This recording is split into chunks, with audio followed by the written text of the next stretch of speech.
Hello, myself Veena Sharma, Associate Professor, Department of Botany, SPC government college Ajmer. आज हम atmosphere के structure के बारे में कुछ बात करेंगे। इसके पहले वाले वीडियो में मैंने आपको एटमॉस्फेयर के कंपोजिशन के बारे में बताया था, और एटमॉस्फेयर जो है वो पृथ्वी के को चारों तरफ से घेरे रहता है, और ये इसकी कुछ बनावट इस तरीके की है। ये पृथ्वी की सतह से ऊपर तक कुछ लेयर्स से मिलके बना हुआ होता है।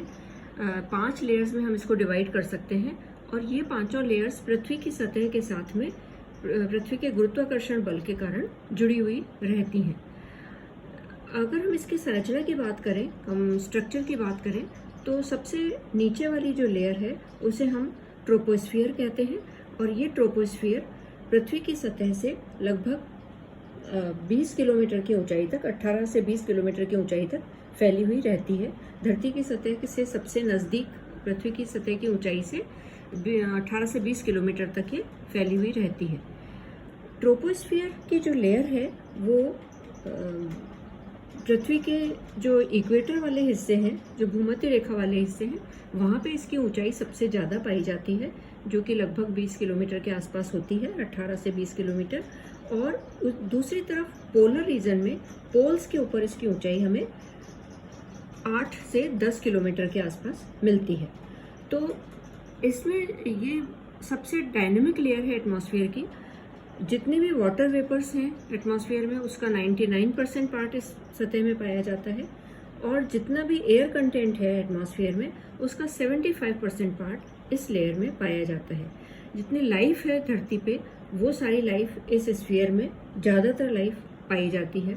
कुछ घटनाएं हैं जो यहाँ पे होती रहती हैं, जैसे कंडेंसेशन होता है तो बादलों का बनना होता है, फिर कंडेंसेशन होता है, बरसात होती है, प्लांट्स हैं, एनिमल लाइफ है, और माउंटेन्स हैं। ये सभी इसी धरती के ऊपर वाली इसी लेयर में पाए जाते हैं। यहाँ जो पृथ्वी वायु का दबाव है, जो एयर प्रेशर है, वो नीचे वाली लेयर्स में सबसे ज़्यादा होता है, और जैसे जैसे हम ऊपर की तरफ बढ़ते हैं, ये एयर प्रेशर में कमी आती है। और जैसे जैसे एयर प्रेशर में कमी आती है, यहाँ पे नीचे की हवा जो क्योंकि एयर प्रेशर ज़्यादा होता है तो ज़्यादा गर्म होती है, और ये हवाएं ऊपर की तरफ बढ़ती हैं। तो इस लेयर में हमें वर्टिकल मूवमेंट ऑफ एयर दिखाई देता है, और कन्वेक्शनल करंट्स जो हैं एयर की, वो नज़र आती हैं। कन्वेक्शन के कारण ये हवाएं ऊपर की तरफ उठती हैं, और इनके ऊपर उठने से एयर में एक टर्बुलेंस पाया जाता है, और इस टर्बुलेंस की वजह से ये वेदर फिनोमेना होते हैं, जैसे बादलों का बनना, आंधी तूफान का आना, बिजली का चमकना। इस तरीके की घटनाएं इसी लेयर में सबसे ज़्यादा पाई जाती हैं। डस्ट पार्टिकल्स, जितनी भी इम्प्योरिटीज़ हैं जो अपन ने कंपोजिशन में पढ़ी हैं, उसका 75% पार्ट इसी एटमॉस्फेयर की लेयर में पाया जाता है। और इन बम्पी एयर पॉकेट्स की वजह से जो एरोप्लेन्स हैं, जेट एरोप्लेन्स हैं, उनके पायलट इस लेयर को अवॉइड करते हैं। इसके ऊपर वाली लेयर जो स्ट्रेटोस्फीयर है, उसमें वो जाना ज़्यादा पसंद करते हैं, मतलब वो 20 किलोमीटर के ऊपर उड़ते हैं। एक जो खास बात इस लेयर की है वो ये है कि धरती की सतह से जैसे जैसे हम ऊपर की तरफ बढ़ते हैं, इसमें क्योंकि एयर प्रेशर में कमी आती है, तो ये एक नॉर्मल बात है कि उसके टेम्परेचर में भी कमी आएगी। तो जैसे जैसे हम पृथ्वी की सतह से ऊपर की तरफ जाते हैं, जो टेम्परेचर है वो लगभग 1 किलोमीटर पे 6.5 डिग्री सेल्सियस की दर से गिरता है, या हम ये कह सकते हैं कि इसे हम नॉर्मल लैप्स रेट भी कहते हैं। और ये जो क्रम है वो ऊपर की लेयर तक चलता रहता है। अब चूँकि ये ट्रोपोस्फियर जो है वो, इसकी बाउंड्री जो हमने देखी पोलर रीजन से इस तरीके से है, थोड़ा सा समान रूप से नहीं है, और इस टाइप से दिखाई देती है कि वो यहाँ पे थोड़ी कम घनी है पोलर रीजन पे, और इक्वेटर पे थोड़ी ज़्यादा घनी हो जाती है। तो जो टेम्परेचर गिरने की रेट है वो भी इक्वेटर पे हमें ज़्यादा दिखाई देती है, और अगर हम इक्वेटर के ऊपर ट्रोपोस्फियर पे खड़े हों तो ये जो तापमान है वो इस गति से कम होते होते यहाँ पे -80 डिग्री तक पहुँच जाता है। और इसके कंपैरिजन में अगर पोलर रीजन पे हम ऊपर की तरफ इसका कमी होना देखें टेम्परेचर का, तो ये पोलर रीजन के ऊपर जो ट्रोपोस्फियर की रेखा है, वहाँ पे सीमा है, वहाँ पे -45 डिग्री तक पहुँचता है। मतलब ये एक बहुत अलग तरीके का एक पैराडॉक्स है कि पोलर रीजन पे जो टेम्परेचर है वो कम ज़्यादा है, -45 डिग्री है, और इक्वेटर के ऊपर ट्रोपोस्फियर की सीमा पे टेम्परेचर जो है वो बहुत कम है, -80 डिग्री है। ये एक बहुत इंटरेस्टिंग घटना हो जाती है। ट्रोपोस्फियर से जब हम अगली लेयर की बात करते हैं, दैट इज स्ट्रेटोस्फियर, और इन दोनों लेयर्स के जो डिमार्केटिंग लाइन होती है, जो बीच वाली सीमा कहलाती है, उसे हम ट्रोपोपॉज कहते हैं। ट्रोपोस्फियर और स्ट्रेटोस्फियर के डिमार्केटिंग लाइन को हम ट्रोपोपॉज कहते हैं। टेम्परेचर यहाँ से यहाँ कम होता है, जैसे इस तरह पे धरती पे टेम्परेचर अगर हम यहाँ 18 से 20 डिग्री करीब मान लेते हैं, तो ये कम होते होते इधर यहाँ पे कम हो जाएगा, और फिर उसके बाद में ये ट्रोपोपॉज पे इसमें कोई चेंज नज़र नहीं आता और वो स्थिर रहता है। उसके बाद स्ट्रेटोस्फियर जो है वो धरती की सतह से लगभग 50 किलोमीटर की ऊंचाई तक पाया जाता है, और यहाँ पे टेम्परेचर फिर से कुछ नीचे वाली लेयर जो है स्ट्रेटोस्फियर की, उसमें कोई उसमें चेंजेस नहीं आते और लगभग एक जैसा रहता है, स्थिर सा रहता है। इसलिए स्ट्रेटोस्फियर को हम समताप मंडल भी कहते हैं। ये क्षोभ मंडल है, ये समताप मंडल है। समताप मंडल में नीचे की तरफ, स्ट्रेटोस्फियर में नीचे की तरफ टेम्परेचर में कोई चेंज नहीं आते, लेकिन जैसे जैसे हम ऊपर की तरफ जाते हैं, इसकी ऊंचाई बढ़ती है, टेम्परेचर में फिर से बढ़ोतरी होना शुरू हो जाती है, और ये टेम्परेचर यहाँ पे बढ़ते बढ़ते लगभग 0 डिग्री सेंटीग्रेड पे पहुँच जाता है। जो -80 डिग्री था वो 0 डिग्री सेंटीग्रेड तक आ जाता है। ये टेम्परेचर में जो बढ़ोतरी देखने को मिलती है वो एक बहुत ही स्पेसिफिक कारण है। यहाँ पे स्ट्रेटोस्फियर में लगभग 22 किलोमीटर के आसपास, 22 से 30 किलोमीटर तक हम कह सकते हैं, एक स्पेशल रीजन पाया जाता है स्ट्रेटोस्फियर में, जिसे हम ओजोनोस्फियर कहते हैं, या यहाँ पे ओजोन की प्रेजेंस पाई जाती है। जो अल्ट्रावायलेट रेज, ये ओजोन की लेयर यहाँ पे पाई जाती है।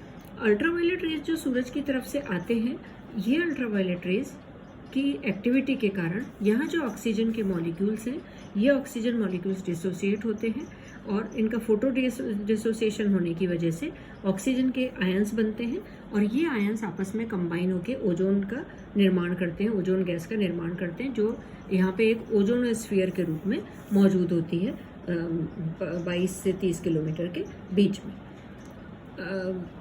ये ओजोन जो है वो धरती से आने वाले बहुत स्पेसिफिक इसके रोल है एटमॉस्फेयर में। धरती से के ऊपर जो पराबैंगनी किरणें आती हैं, उनको अल्ट्रावायलेट रेडिएशंस को ये एब्जॉर्ब कर लेते हैं और धरती पे आने से रोकते हैं, जिससे ये जो इनका हार्मफुल इफेक्ट है वो हमें कम महसूस होता है। अदरवाइज अल्ट्रावायलेट रेडिएशंस अगर धरती पे सारे आ जाएं, तो धरती पे रहने वाली जो भी लाइफ है उसको नुकसान होता है। जो ह्यूमन बींग्स हैं उनमें स्किन कैंसर, इस तरीके की बीमारियां भी पाई जाती हैं। इसके कई कारण थे। ये जो ओजोन है इसमें हल्की होने लगी, इसमें छेद होने लगे, ऐसे हमने कई बार ऐसी घटनाएं होती हैं, और इसकी वजह ये होती है कि हम जो भी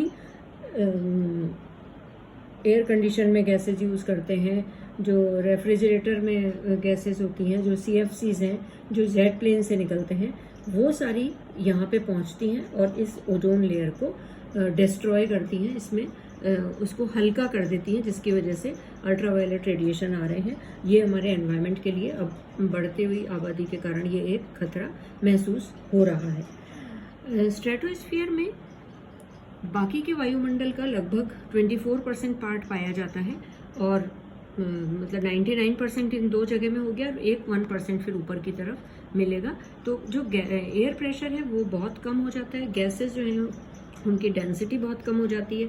तो ये एक खास बात है, जो टेम्परेचर जो है वो यहाँ पे बढ़ता नज़र आता है। यहाँ पे कम होगा, उसके बाद यहाँ पे बढ़ेगा। ये 50 किलोमीटर धरती की सतह से 50 किलोमीटर की हाइट तक पाई जाती है स्ट्रेटोस्फियर। और स्ट्रेटोस्फीयर के बाद वाला जो लेयर है that is known as mesosphere, और मेसोस्फीयर और स्ट्रेटोस्फीयर के बीच वाली जो ये डिमार्केटिंग लाइन है इसे हम स्ट्रेटोपॉज कहते हैं। मेसोस्फीयर में अगेन बहुत रेरिफाइड गैसेस मिलेंगी, बहुत कम मिलती हैं, कुछ मीटियर्स मिल सकते हैं जो धरती की तरफ आते हैं, और इसके अलावा जो टेम्परेचर है वो बाकी जो सन रेडिएशंस हैं, सोलर रेडिएशंस हैं, उसके कारण यहाँ पे फिर से टेम्परेचर में थोड़ा सा यहाँ पे कमी नज़र आती है in comparison to these two layers. तो मेसोस्फीयर में कोई बहुत ज़्यादा एक्टिविटी नहीं है, लेकिन ये धरती की सतह से 80 किलोमीटर की ऊंचाई तक फैला हुआ है, मतलब 30 किलोमीटर इसका स्पैन हम मानते हैं, और टेम्परेचर जैसे जैसे हम इसमें ऊपर की तरफ जाते हैं टेम्परेचर में कमी आती है। मेसोस्फीयर से जब हम फोर्थ लेयर की बात करते हैं एटमॉस्फेयर के, दैट इज़ आयोनोस्फीयर, और जैसा कि नाम से ही पता है यहाँ पे कुछ आयंस पाए जाते हैं, और जो टेम्परेचर है वो वापस यहाँ पे बढ़ता है इस तरीके से, यहाँ पे फिर से टेम्परेचर में बढ़ोतरी नज़र आती है। और ये जो थर्मोस्फीयर या आयोनोस्फीयर की लेयर है ये 80 किलोमीटर से लेके ऊपर धरती की सतह से 400 किलोमीटर तक ये पाई जाती है। यहाँ पे गैसेस बहुत कम है, एटमॉस्फेयर बहुत कम है। कुछ जो गैसेस हैं वो आयन फॉर्म में यहाँ पे पाई जाती है, आयोनाइज्ड हो जाते हैं, और ये जो रेडिएशंस हैं ये रेडियो वेव्स को, ये जो लेयर है ये रेडियो वेव्स को एब्जॉर्ब करके धरती की तरफ रिफ्लेक्ट करती है, जिससे हमारा टेलीकम्युनिकेशन सिस्टम काम करता है और धरती पे जो संचार व्यवस्था है वो बनी रहती है। या आप अमेरिका में कोई रेडियो स्टेशन पे कुछ चीज़ ब्रॉडकास्ट होती है तो वो न्यूजीलैंड तक सुनी जा सकती है, मतलब शॉर्ट वेव्स को ये कैप्चर करके यहाँ पे धरती पे भेजता है। इसके अलावा जो आयोनोस्फीयर है, या इसको हम दूसरा नाम थर्मोस्फीयर के नाम से भी जानते हैं, और ये जो लेयर है इसमें टेम्परेचर बहुत ज़्यादा हो जाता है सूरज के रेडिएशन, सोलर रेडिएशंस के कारण। और दूसरी बात, जो भी गैसेस यहाँ पे रेरिफाइड फॉर्म में है, बहुत कम डेंसिटी में है, वो आयंस के रूप में यहाँ पे नज़र आती हैं, और ये आयंस चार्ज स्टेट में होते हैं, और ये बहुत हाई एनर्जी स्टेट में होते हैं, जिसकी वजह से जो हमारे पोलर रीजन्स हैं उन पे हमें कुछ रेड और ब्लू कलर के फिनोमिना आसमान में नज़र आते हैं। जो हमारे स्कैंडिनेवियन कंट्रीज़ हैं जैसे नॉर्वे है, ग्रीनलैंड है, वहाँ पे आसमान में लाल और नीले कलर की लाइट नज़र आती है इन आयंस की वजह से। और ऐसा हमें पता है कि जो स्कैंडिनेवियन कंट्रीज़ हैं वहाँ पे 6 महीने दिन और 6 महीने रात होती है, तो ये यहाँ के रहने वाले लोग इसी लाइट में अपने बाकी के सारे काम कर लेते हैं। और जो एटमॉस्फेयर का ज़्यादातर पार्ट है वो लगभग 400 किलोमीटर तक हो जाता है। इसके बाद में जो लास्ट वाली लेयर है that is exosphere. Exosphere actually बहुत इम्पॉर्टेंट लेयर नहीं है, ये एक तरीके से ट्रांजिशन फेज़ है कि धरती की जो अपर बाउंड्री है, आयोनोस्फीयर के ऊपर वाला हिस्सा, वहाँ से ये स्पेस में मर्जिंग वाला एरिया कहलाएगा कि एक्सोस्फीयर के बाद में फिर अंतरिक्ष की बाउंड्री आ जाएगी, और ये एक तरीके से जो एटमॉस्फेयर है उसका मर्जिंग हो जाएगा अपर एनवायरनमेंट में, अपर स्पेस में। तो एक्सोस्फीयर में एक तो जो धरती की गुरुत्वाकर्षण शक्ति है वो बिल्कुल ख़त्म हो जाती है, और ज़्यादातर यहाँ पे कॉस्मिक रेडिएशंस की कारण जो कुछ हीलियम मॉलिक्यूल्स का निर्माण होता है, तो हाइड्रोजन और हीलियम बहुत कम अमाउंट में इस जगह पे पाई जाती हैं, और 400 किलोमीटर के ऊपर ये लगभग 1000-1200 किलोमीटर तक ये लेयर रेरिफाइड होते होते आउटर स्पेस में मर्ज हो जाती है।